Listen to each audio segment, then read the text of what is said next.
मंत्री महोदय. अध्यक्ष महोदय, खरं तर प्रशांत ठाकूरांचे बरेच टर्म झालेले आहेत. आता त्यांनी एक काय प्रश्न विचारला की ग्रामपंचायतीचं रूपांतर महानगरपालिकेमध्ये झालं तर ग्रामपंचायतीची नियमावली वेगळी असते. ग्रामपंचायतीचे रस्ते, ग्रामपंचायतीचं एकंदरीत तो प्लॅन, नगरपंचायत झाली की नॉर्म्स बदलतात, नगरपालिका झाली की अजून नॉर्म्स बदलतात, आणि महानगरपालिका झाली तर अजून नॉर्म्स बदलतात.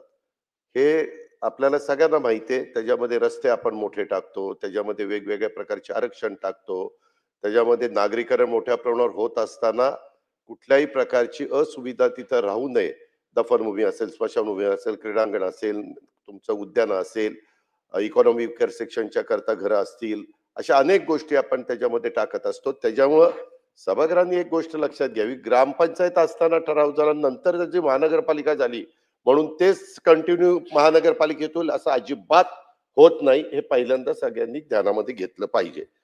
अध्यक्ष महोदय, त्यामध्ये साधारण पहिल्यांदा ही ग्रामपंचायत होती, ग्रामपंचायतीचं रूपांतर महानगरपालिकेमध्ये झालं. आज अंदाजे पनवेल महानगरपालिकेमधली लोकसंख्या 15 लाखच्या दरम्यान साधारण प्रशांत असेल, आणि त्याच्यामध्ये खारघरची लोकसंख्या अंदाजे 4 ते 5 लाख आहे. इतकं मोठ्या प्रमाणावर तिथं नागरीकरण झालंय, बाहेरचे लोक आलेत, वेगवेगळे व्यवसाय सुरू झालेत. ज्यावेळेस मोठे मोठे हॉटेल येतात अध्यक्ष महोदय, त्यावेळेस त्या हॉटेलला बाबा 5 स्टार हॉटेलमध्ये काय सुविधा असल्या पाहिजेत, 4 स्टार हॉटेलमध्ये काय सुविधा असल्या पाहिजेत, 7 स्टार हॉटेलमध्ये काय सुविधा असल्या पाहिजेत, याची एक नियमावली आहे. ते पहिल्यापासूनच देशामध्ये सगळीकडे त्या बाबतीमध्ये लागू आहे, तसे आपल्या पण राज्यामध्ये लागू आहे. आता या सन्माननीय प्रशांतजींचं म्हणणं असं आहे की आम्ही ठराव करतो म्हणून ते बंद करा. अध्यक्ष महोदय, माग ह्याच सभागृहामध्ये काही सन्माननीय आपल्याला आठवत असेल, माग आपण एका जिल्ह्यामध्ये, मी त्या जिल्ह्याचं नाव पण घेत नाही, जिल्ह्यामध्ये दारूबंदी केली. नंतर मागे सरकारमध्ये आम्ही असताना आपण पण त्यावेळेस सगळेजण त्या सरकारमध्ये होतो, त्यावेळेस ती दारूबंदी उठवली. कारण सर्वे केला, दारूबंदी केल्यानंतर छोटी छोटी मुलं बाहेरच्या बाजूनी शाळेतली ते बाटल्या तिकडनं जिथं दारू विक्री व्हायची तिथनं घ्यायचे, दारूबंदी असणाऱ्या जिल्ह्यामध्ये आणायचे आणि ते विकायचे.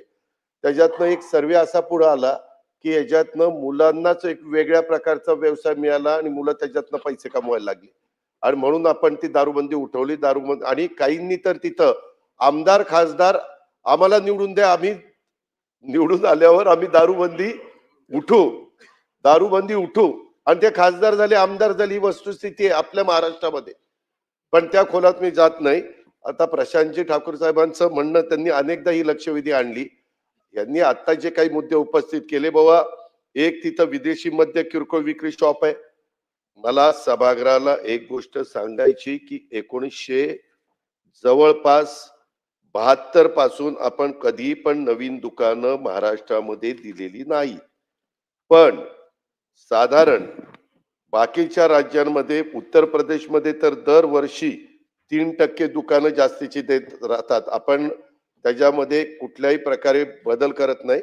मात्र काहींना एखाद्या ठिकाणी दारूचं दुकान असेल पूर्वीच्या काळामध्ये दिलेलं, आणि त्याचं स्थलांतर करायचं असेल तर त्याला मात्र राज्य सरकार नियमाप्रमाणे परवानगी देतं. ज्या काही गोष्टी असतात, बाबा तिथून शाळा किती लांब असली पाहिजे, इतर काही गोष्टी किती लांब असल्या पाहिजे, त्याच्यामध्ये ते बसत असेल तर अध्यक्ष महोदय त्याला परवानगी त्या बाबतीमध्ये दिली जाते. आणि तिथं रेस्टॉरंट बार सुरू झालेले ते म्हणतात ते बरोबर FL3 ची, पण त्यांनी सांगताना असं सांगितलं की बाबा ते तिथं त्यांना रेस्टॉरंट बारला परवानगी दिलेली असली तरी ते तिथं वेगळे काही गोष्टी करतायत, दारू म्हणजे ऍडव्हर्टाइजमेंट करतायत असं काही सांगितलंय. त्याच्याबद्दल एक्साईजचे लोकांना पाठवलं जाईल, तिथं स्क्वॉड पाठवलं जाईल अचानक, आणि ते तपासलं जाईल, किंवा कलेक्टरला पण त्याच्याबद्दलची माहिती, किंवा आमचे SP पण तिथं असतात त्यांच्याकडनं पण ती माहिती ही निश्चितपणे घेतली जाईल. पण हे जो काही आमच्या प्रशांतजींचा आग्रह आहे की आम्ही महानगरपालिकेने ठराव केला तर लगेच तुम्ही दारूबंदी करा, वास्तविक महानगरपालिकेला पूर्णपणे अशा प्रकारचा ठराव करण्याचा अधिकार कुठे दिलेला नाहीये. त्याच्यामध्ये काही आपण प्रोसिजर केलेली आहे. साधारण किती महिलांनी मागणी करायची, मग तालुक्याचं ठिकाण असेल तर त्याच्यामध्ये काय असलं पाहिजे, जिल्ह्याचं ठिकाण असलं तर काय असलं पाहिजे, महानगरपालिकेचं ठिकाण असलं तर काय असलं पाहिजे, ह्या सगळ्या गोष्टीची साधक बाधक चर्चा होते आणि पूर्णपणे दारूबंदी केली तर असाही एक अनुभव आलाय. मी दारू बंद म्हणजे दारू सुरू करायचं समर्थन करतोय असं कृपा करून सभागृहातल्या कुणी सन्माननीय सदस्यांनी ध्यानामध्ये म्हणजे असं मानू नये.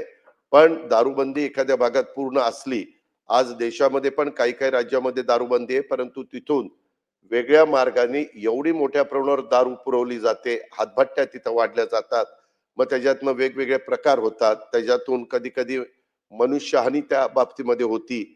अशा प्रकार कुठल्याही परिस्थितीत आपल्या पण महाराष्ट्रात काही भागामध्ये तशा प्रकारे घडलेल्या आहेत. ह्या गोष्टी घडू नये. दारू तर कोणी पिऊ नये ह्याच मताचा आम्ही लोक आहोत. परंतु आपण म्हणून चालत नाही, कारण प्रत्येकाला आपलं आपलं स्वातंत्र्य आहे आणि त्याच्यामुळं जे काही नियमावली केलेली आहे त्या नियमाच्या अधीन राहून ते त्या गोष्टीचा वापर करत असतील तर त्याला कुठलं बंधन त्या बाबतीमध्ये नाहीये. ही पण गोष्ट मी सभागृहाला लक्षामध्ये आणून देऊ इच्छितो आणि प्रशांतजी ठाकूर आणि त्यांच्या मार्फत राज्याला पण सांगू इच्छितो की असं कधी महानगरपालिकेने ठराव केला म्हणून दारूबंदी त्या ठिकाणी केली जाईल असं कधी होणार नाही. त्याच्याबद्दल महानगरपालिकेला तसा अधिकार नाही. मध्ये असंच एक लक्षवेधी आली होती आणि त्याच्यात सांगितलं 2-2, 2.5-2.5 हजार लोकांच्या सोसायट्या असतात. सोसायट्यांनी ठराव केल्यानंतर ते तुम्ही बंद केलं पाहिजे. त्याच्यामध्ये आपण तसं करू शकत नाही. तिथं कमर्शियल जी काही दुकानं असतात त्याच्यामध्ये त्यांनी सगळ्या परवानग्या घेऊन काय विकावं काय विकू नये नियमाप्रमाणे त्या नियमाचं त्यांनी पालन केलं का नाही एवढ्या गोष्टी आपण त्या बाबतीमध्ये बघत असतो. ही पण बाब आपण लक्षात घ्यावी आणि सहज मी सभागृहाला सांगू इच्छितो की आपल्या इथं राज्यामध्ये 2 जिल्हे आपण कोरडे जिल्हे जाहीर केलेले, एक म्हणजे वर्धा आणि दुसरा म्हणजे गडचिरोली आणि ते वगळता 338 तालुक्यामध्ये 108 तालुक्यात आज एक देखील अशा पद्धतीचं दुकान नाहीये आणि राज्यात फक्त 1713 विदेशी मद्य विक्रीची दुकानं त्या बाबतीमध्ये आहेत. बाकीचं जर आपण बघितलं लोकसंख्येचा विचार करता तर तेलंगणामध्ये लोकसंख्या ज्या प्रकारे आहे त्या लोकसंख्येच्या माग मोठ्या प्रमाणावर दारूची दुकानं वेगवेगळ्या भागात आहे आणि ह्याच्यातून उत्पन्न मिळतं असं नाही, परंतु जर ती दुकानं नाही दिली म्हणजे त्या भागामध्ये तर हातभट्टीचा धंदा वगैरे हे गोष्टी वाढतात. तेही वाढू नये म्हणून पोलीस यंत्रणा नेहमी सतर्क असते. परंतु अध्यक्ष महोदय आपण पण जळगाव जिल्ह्याचं प्रतिनिधित्व करता, आपल्याला पण माहिती आहे फार त्याच्यामध्ये काटेकोरपणे लक्ष ठेवावं लागतं. मी सभागृहाला प्रशांतजींच्या प्रश्नाला उत्तर देताना एवढंच सांगेन की ह्या बाबतीमध्ये जे काही नियम आहेत नियमावलीच्या बाहेर जाऊन तिथं काही प्रकार चाललेले असतील तर ते बंद करण्याच्या करता राज्य सरकार पूर्णपणे कारवाई करेल. हे मला वाटतं ऐका ना मला वाटतं मंत्री महोदयांनी या राज्याकरता संपूर्ण एक्साईजचा नियमावलीच सांगून टाकलेली आहे, त्याच्यामुळे आता कुठला प्रश्न नसेल. वेळ खूप झालाय.